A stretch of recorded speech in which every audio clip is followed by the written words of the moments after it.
আজ যেটা হাতের কাজ করব সেটার জন্য আমাকে বাড়ির বাইরে যেতে হবে। বাইরে কিছু জিনিস আছে যেগুলো আমার হাতের কাজে লাগতে পারে। তো আরেকজন বেরোনোর জন্য রেডি, বাপরে বাপ। তো এই হলো সেই আবর্জনা মানে পাথরের স্তূপ। তো এখান থেকে আমি কিছু পাথর নিয়ে নেব যেটা আমার কাজগুলো করতে সুবিধে হবে। এই শেপের পাথরগুলোই আমার বেশ ভালো লাগলো। তো খুঁজে খুঁজে মশার কামড় খেয়ে অনেকগুলো বেশ খুঁজলাম, বের করলাম। দেখা যাক কী করা যায় এগুলো দিয়ে।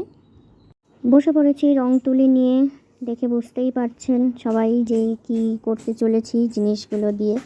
সবে রং করা শুরু হয়েছে, কয়েকটা করেও ফেলেছি। পুরো ভিডিওটা করতে পারিনি কারণ একজন আমাকে খুব বিরক্ত করছিল। তারপরে আমার কাছে ও খেয়ে সাইডে মুখ নিচু করে দাঁড়িয়ে আছে দুষ্টুটা। তো এই হলো সেই ফাইনাল লুক। পাথরের মধ্যে করেছি, আমার খুব পছন্দ হলো। আমি নিজেও ভাবতে পারিনি জিনিসটা এতটা সুন্দর হবে।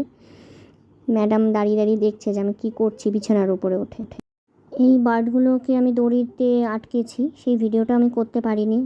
দড়িগুলো বিনুনি করা, সেটার ভিডিও করা, কিভাবে আমি স্টোনগুলোকে আটকেছি সেটা করতে পারিনি। যাই হোক, আমার কাজ ভালো লাগলে সবাই আমার চ্যানেল সাবস্ক্রাইব করো। বেটা কেমন লাগছে, কেমন লাগছে বেটা, কেমন লাগছে? হ্যাঁ ভালো। বাবারে বাবারে, আনন্দ করতে করতে উল্টেই পড়ে যাচ্ছে। বা